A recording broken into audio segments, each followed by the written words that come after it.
تو بلکہ ایک روایت میں آتا ہے 7 اشخاص ایسے ہیں کہ جب ان کو تم قبر میں دفن کر کے آتے ہو تو ان کا رخ قبلے سے پھیر دیا جاتا ہے۔ فرمایا فَاذْهَبُوا وَانْبُشُوا قُبُورَهُمْ، جاؤ جا کے ان کی قبریں اکھیڑ کے دیکھ لو، اگر ایسا نہ پاؤ تو پھر مجھے آ کے کہنا کہ میں نے کیا کہا تھا۔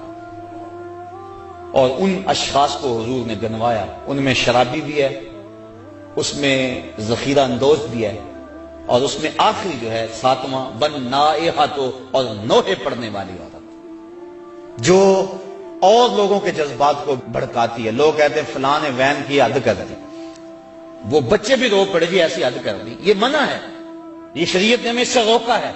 تلقین صبر کیا جائے، مرنے والے کے لیے دعا کی جائے اور اللہ سے رحمت کی امید رکھی جائے، اور انا للہ و انا الیہ راجعون پڑھا جائے۔ ہاں آنکھوں سے آنسو بہیں، دل غم زدہ ہو، ظاہر ہے جس کا گھر کا چراغ بجھ گیا اس کو سکون تو نہیں ہوگا، جس کا بھائی چلا گیا کمر تو ٹوٹ گئی اس کی، جس کا شوہر چلا گیا زندگی اجاڑ ہو گئی، جس کا بیٹا چلا گیا اس کا تو کلیجہ کٹ گیا، دکھ تو بڑا ہے لیکن امتحان بھی یہ ہے۔ اور مومن جب مصیبت پہ صبر کرتا ہے اللہ اس کو اجر دیتا ہے۔ ایک گناہ ترک صلاۃ، یہ بھی کبیرہ گناہ ہے، بلکہ حضور نے فرمایا من ترک الصلاۃ متعمدا فقد کفر، جس نے جان بوجھ کر نماز چھوڑی اس نے کفر کیا۔ حضرت امام احمد بن حنبل تو تارک صلاۃ کے کفر کے قائل ہیں، لیکن باقی ائمہ امام شافعی، امام مالک اور امام اعظم ابو حنیفہ وہ فرماتے ہیں کافر نہیں ہے، قد کافر یعنی کافروں والا کام کیا اس نے، خود کافر ہوا نہیں اعتقاداً، لیکن گناہ کبیرہ ہے، تو اس کی سزا کیا ہے؟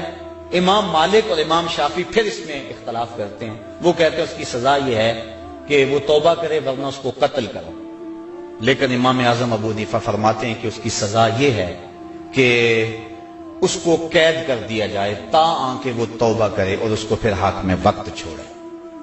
اور حضرت شیخ سعدی فرماتے ہیں بے نمازی کو قرض نہ دو، جو اللہ کا قرض ادا نہیں کرتا تمہارا کیسے ادا کرے گا۔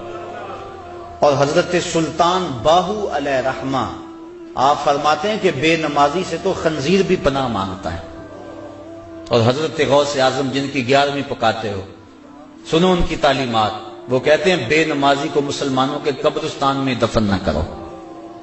تو یہ ہے اتنی سخت تحدید ان لوگوں کے لیے جو نماز چھوڑتے ہیں، جو نماز چھوڑتے ہیں لیکن جماعت سے نہیں پڑھتے، ان کے بارے میں یہ تحدید ہے۔ تارک الجماعت ملعون، فرمایا کہ جو جماعت کو ترک کرتا ہے وہ لعنتی ہے، تو جو نماز ہی نہیں پڑھتا ہے تو اس کی کیفیت کیا ہوگی؟ تو ترک صلاۃ سخت جرم ہے، قیامت کے دن کچھ لوگ جہنم کی طرف دھکیلے جا رہے ہوں گے۔ اللہ تعالیٰ قرآن مجید میں فرماتا ہے ان سے کچھ لوگ پوچھیں گے ما سلککم فی سقر، تم جہنم میں کیوں جا رہے ہو؟ تو وہ جواباً کیا کہیں گے؟ لم نک من المصلین، ہم نماز نہیں پڑھا کرتے تھے، یعنی ہمارا جہنم میں جانے کا سبب یہ ہوا کہ ہم نماز نہیں پڑھا کرتے تھے۔ اور صاحبو اللہ کے محبوب کا ایک فرمان سنو اور غور سے سنو، حضور فرماتے ہیں کہ جو بے نماز ہے کل قیامت میں اس کو جس صف میں دشمنان خدا فرعون، حامان، قارون کھڑے ہوں گے، بے نمازی کو صف میں کھڑا کر دیا جائے گا۔ کیا ہم میں سے کوئی گوارا کرتا ہے کہ دشمنان خدا کی صف میں کھڑے کر دیے جائیں؟ اگر نہیں گوارا کرتے تو عزم کریں کہ آج کے بعد نماز نہیں چھوڑیں گے۔ صرف رمضان میں فرض نہیں ہے، رمضان المبارک کے علاوہ بھی نماز فرض ہے۔ اور اس معمول کو یہ اللہ نے کرم کیا کہ مسجدوں کے در کھل گئے، شیطان راستے سے ہٹ گیا اور مسجدیں آباد ہو گئیں، پیشانیاں سجدوں سے آشنا ہو گئیں، دل اس کی محبت سے سرشار ہو گئے، اور سحری کا منظر کتنا حسین ہوتا ہے، افطاری کے لمحے کتنے حسین ہوتے ہیں۔ اور کبھی غور کرنا، جب ہم یہاں درس سے فارغ ہوتے ہیں تو باہر کا ذرا منظر اس وقت دیکھنا، ایسا لگتا ہے جس طرح رحمت ربی اتر رہی ہے، عجیب کیفیت میں تو محسوس کرتا ہوں کہ اللہ کا قرآن سنا، اس کا دین سنا، اس کے پیغام کو سنا تو ایسی کیفیات نصیب ہو جاتے ہیں۔ یہ رمضان کے عشرہ رحمت سے چھنتا ہوا نور ہے جو ہمارے من میں اجالے پیدا کر رہا ہے۔